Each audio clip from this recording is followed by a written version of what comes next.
Good afternoon, everybody. Tomorrow is Mother's Day, so I figured it'd be a good time to do a message with Mother Mary. This is going to be for all the mothers out there, all the fathers. This message is for everybody. And I'd like to dedicate this to my mom as well. She died of cancer in '93, of a very long fight with cancer. So I'm going to dedicate this to all the moms, for all the people that are struggling, and I'm going to allow Mother Mary to decide what message she wants to the world. And it's not just for people that's struggling, it's just for the whole world in general. And her Mother Mary is a very beautiful energy, and I want her to share the healing or the message to the world for this beautiful day, to recognize for all the moms in the world, as well as a message to the whole world in general. I'm just going to take a couple of deep breaths in my mouth, in my nose, out my mouth.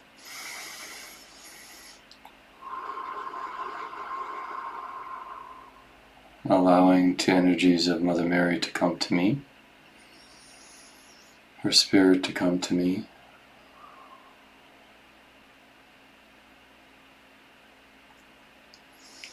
She actually touches my right shoulder and stands beside me. She says she's always behind me. She's always like looking out for me from behind. And I need to be aware of that. That she, like my mother, is always looking out for me.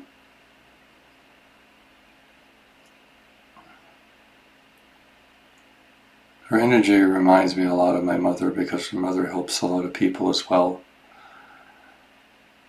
And so to me, a mother is about helping people, about helping children, and a very loving and caring message.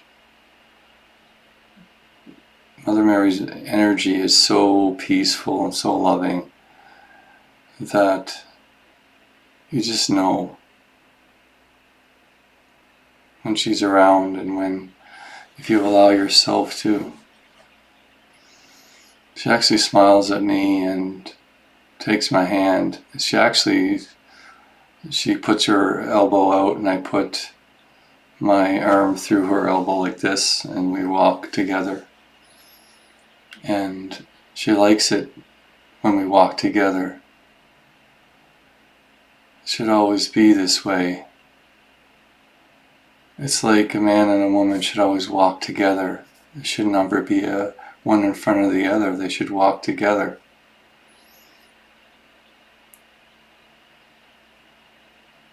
She smiles at me and says she understands everything that I'm going through in my own life. But she says the same thing to all you that are listening, that she understands what you are going through as well. And to always remember to walk with her and not in front of her.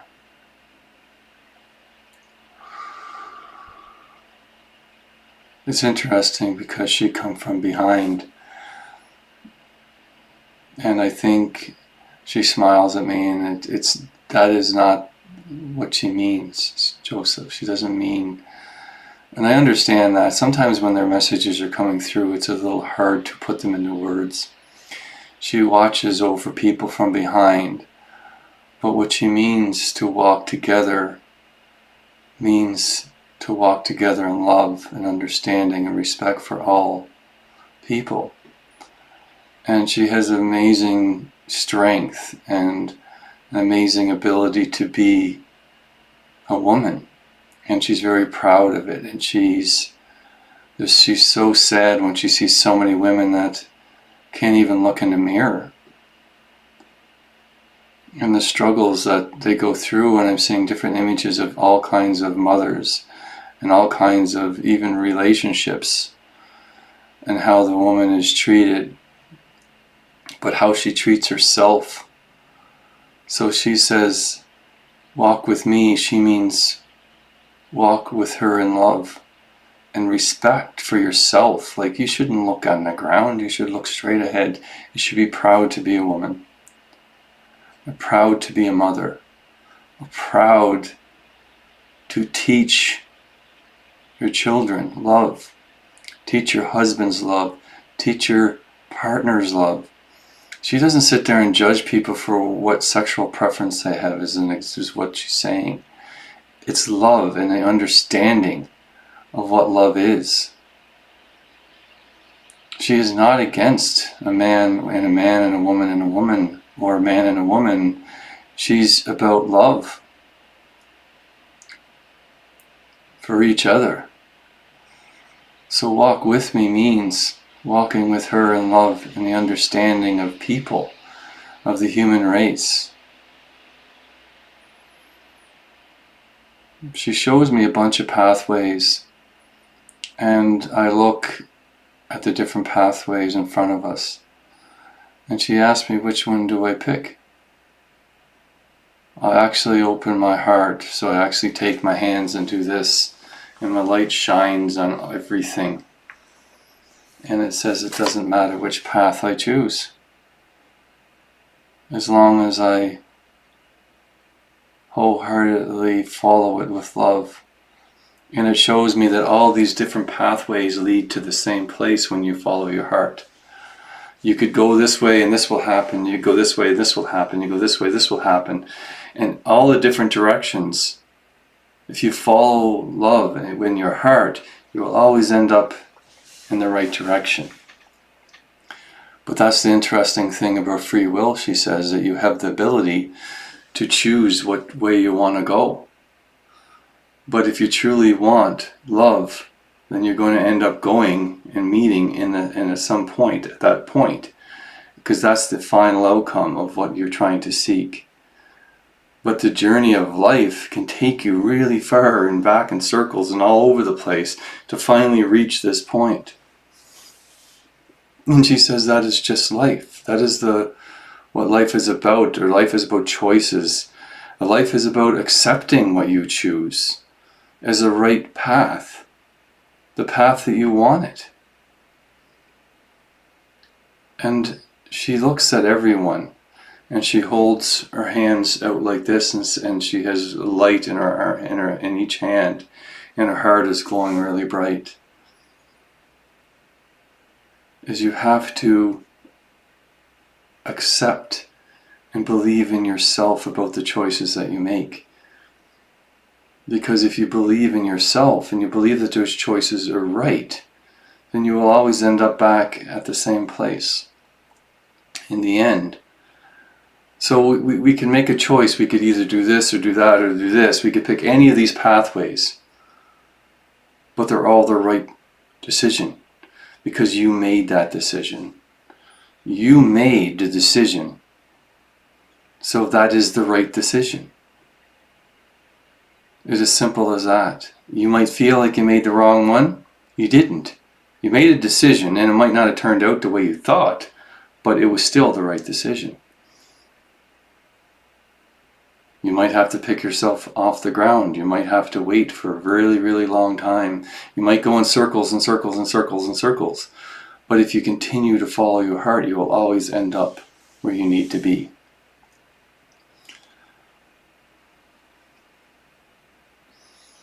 I'm walking down a narrow pathway in the forest. And again, we're just side by side walking, and there's lots of animals in the forest. And it's dark, and we're in really bright light. She says this is kind of what it's like sometimes, where if you follow the light through the darkness, you will always have light around you, and the darkness will never really come in your heart. As soon as you put the lights out, that's when the darkness can enter your heart. And she shows me this. She turns the lights out, and we're kind of standing back here, and we can still see in the dark, and there's a person there, and it's a woman, and she's really, really bright. But this man, this is just what she's showing me. It doesn't have to be a man. It could be a woman. It could be anybody. And she's screaming and being yelled at and beaten up, and her light slowly fades, and all these hounds go inside her, and she falls into a deep depression. and she in a situation where she's broken.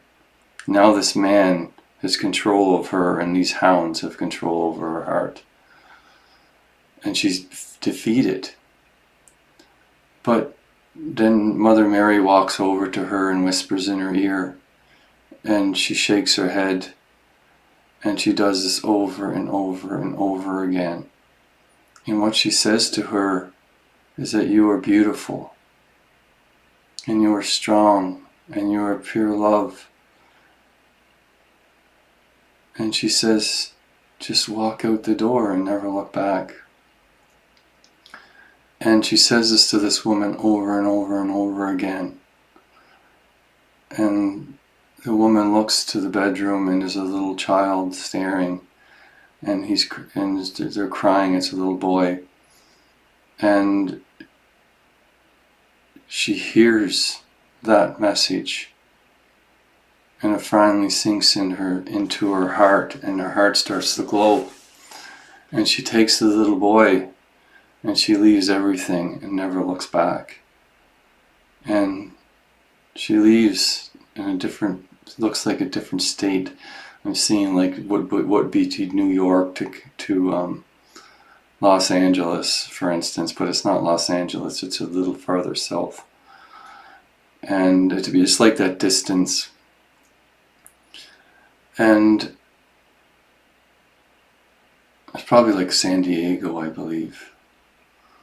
Doesn't matter. The idea is that the distance, she got far away as she could from the individual, and she ends up meeting somebody very beautiful because her heart on the trip started to glow, and she started to be able to look herself in the mirror, and she's seen that there's no way she could allow this little boy to grow up just like her husband. And she talks to him, she explains to him, and she shows him what he did to her and how wrong this is. And now that she gives her confidence up, which important part, she teaches her son why that is wrong and why that is not okay. And she grows and meets a beautiful man, and she has a wonderful life. But how many women never hear the message? And this message goes out to all of them, that Mother Mary is whispering in your ear all the time to understand how beautiful you are, how strong you are, how amazing you are.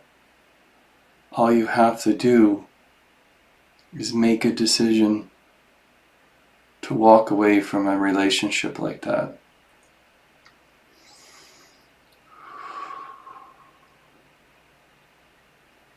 And she shows me another family where their husband comes home with flowers on Mother's Day, and all the kids have chocolates, and there's like a beautiful moment, and she goes, this is a beautiful moment, is it not? And it is a very beautiful moment. There's a lot of tears of happiness, and a lot of laughing, a lot of hugging. But we all know that this is only a fraction of the mothers in the world. And I do whisper in these mothers' ears too.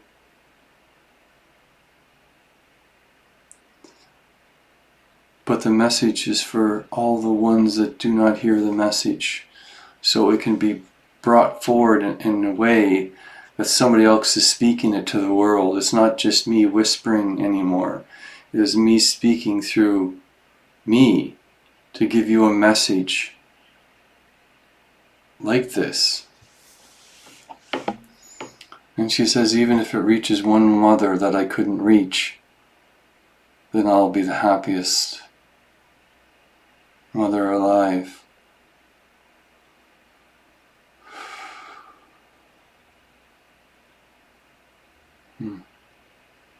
It gets quiet, and we're actually sitting down at a bench, and it's on the beach, and we're watching children run up and down the beach, and it's a very beautiful day. And she goes, she's talking about, it's funny, she's talking about the children playing and how beautiful that is, and I agree with her. It is beautiful when you see your kids playing and not yelling and screaming at each other, but actually having fun and laughing. It's a beautiful thing to watch. But then she gets very stern and looks, and she's looking at everyone who's listening. And this is not for everyone, but it's for the people that feel that children playing outside is as an inconvenience and annoying. I said, how would you have felt when you were a child growing up and an adult was saying this to you? How would that make you feel inside your heart? Our children need to be playing. They need to be nurtured. They need to be loved by everyone. When you have children playing in your community, it should be a beautiful thing. It should be something that makes you feel good inside your heart. They are children. We don't treat our children the way we should anymore. The children are treated as an inconvenience, not for everyone, but for the community. And she really is sad when she sees that, because she knows the mothers that have the children want the children to go out and play. They want them to run and ride their bikes and play ball and kick balls, but they are afraid. Where are the people that love the children? Where are the people that protect the children? There is a lot of people out there, but there's a lot of people that are hateful, hurtful. It used to be a community raised the children. Now it is left in the hands of one or two people. And even grandparents now are becoming annoyed. She even shows me that there's still lots of grandparents that love their kids, don't get me wrong. But it's something is happening. The world is rejecting the idea of children. Children are an inconvenience and an annoyance, and we need to make them so they can't speak, so they're quiet, so they don't say anything at all. We need to mute our children in order for us to be happy.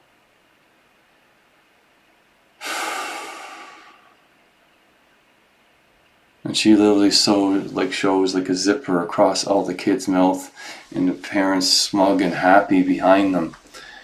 Look at my well-behaved, beautiful children that never speak. And she says, what would the world become if the children never spoke? What would they look like when they're adults? What would they become?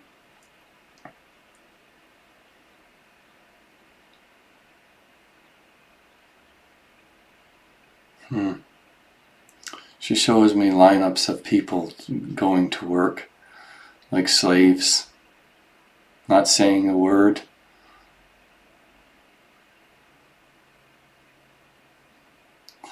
All they do is look at it's like a futuristic place where nobody speaks to one another. They do speak through computers though, but never to each other. And they never speak and make noise, because if they speak and make noise, that is wrong.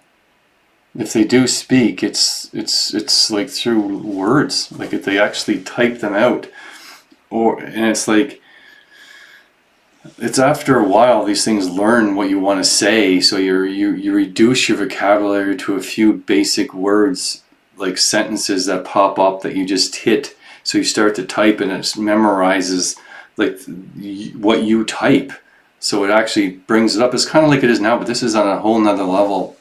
So you don't even have to speak anymore, you just type it out and it sends it out, and it's just really friggin' sad.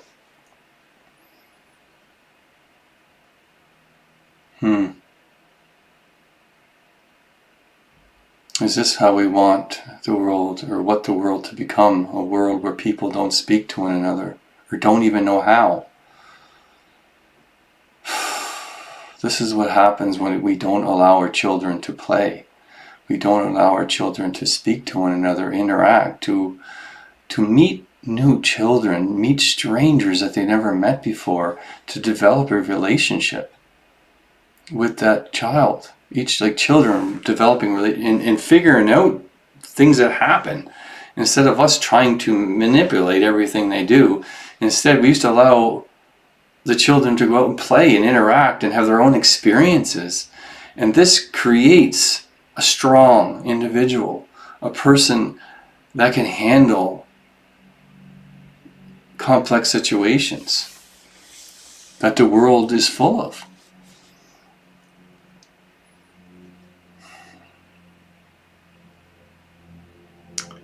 This fades away. She says, enough about that, she says. Let's talk about what it is really like to be a mother in this world.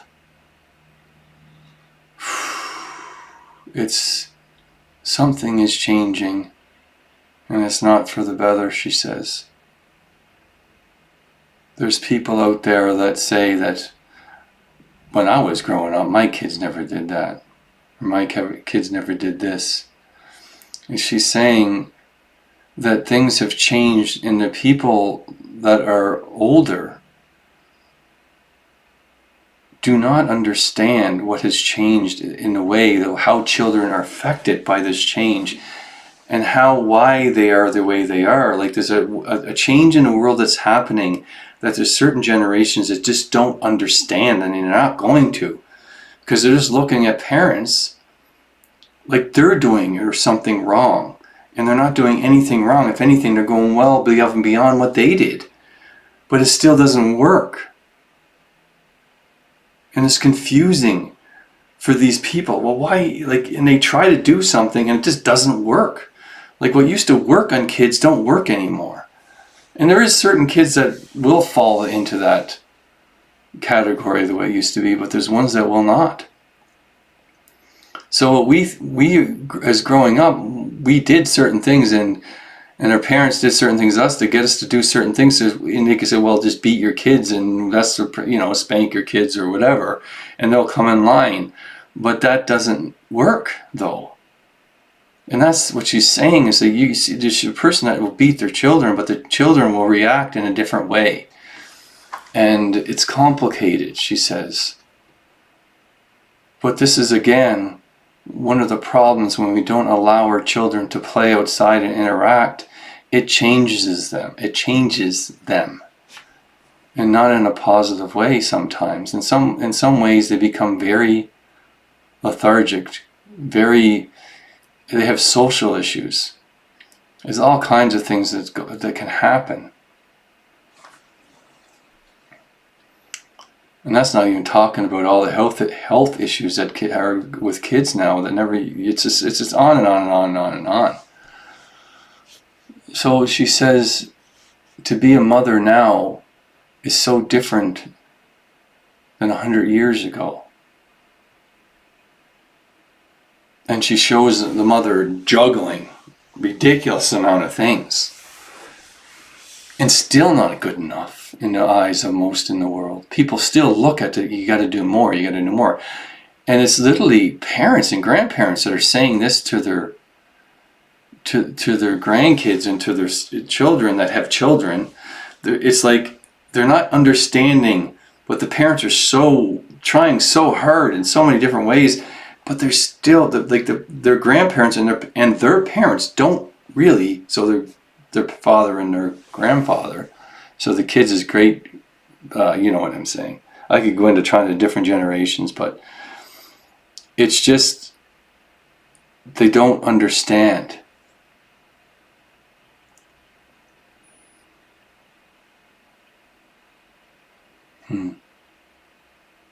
So what do you do as a mom when you're juggling work, cleaning, cooking, she's just on and on and on and on. And the father is the same way. He's doing all kinds of things. And at the end of the day, how much time are you actually spending with your kids? And how much time are the kids even interacting? I see a different world where we didn't necessarily spend a huge amount of time with the kids, but the kids spent a lot of time playing with other people. Now, you reverse it, and the kids are inside with their parents.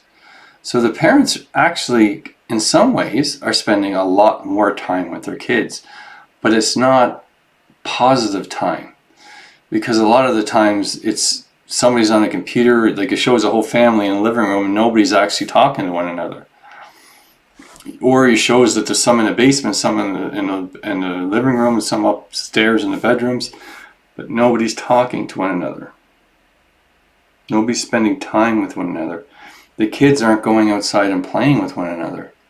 They're playing games. They're on their phones. This is changing the world. So being a mother 100 years ago was different.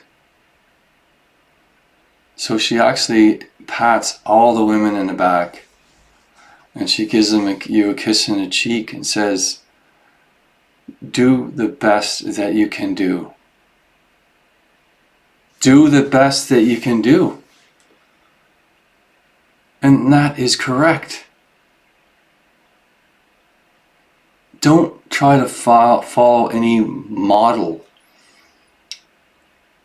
You can ask for help, you can read books, but do the best that you can do, because there's so many women out there that feel like they're failures as a mother.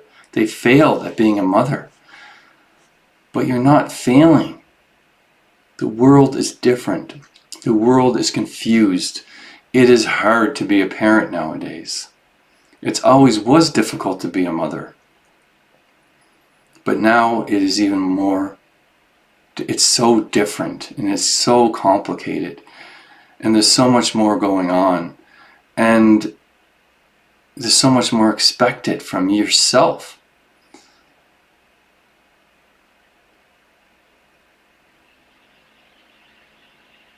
Be happy. Be proud of who you are. You are beautiful. You are amazing. You are strong. You are a mother. And I love every single one of you.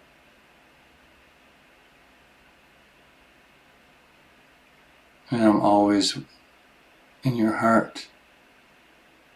And when you choose love, your heart will shine so bright. And it would always lead you to the right path. And don't be so hard on yourself when you make decisions, because it is always the right one.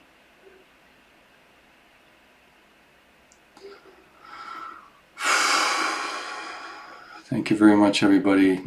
It was a beautiful message from Mother Mary. And I try to relay this stuff as best I can, and that's all you can really do. It was a message about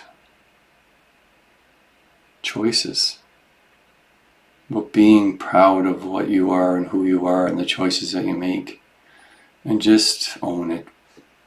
That's all you can do. You make a wrong decision, so what? It's just life. We always make wrong decisions at some point. It's how you handle those decisions. It's what you do after you make those wrong decisions that's important. And hats off to all the mothers in the world. You're doing an awesome job. And thank you very much for watching, and have a wonderful day. If you wish to do a service with me, you can visit my website at awakening.com, and you can always visit my Northern Lights site at josephbradleyroars.com. Thank you very much, everyone, and have a wonderful day.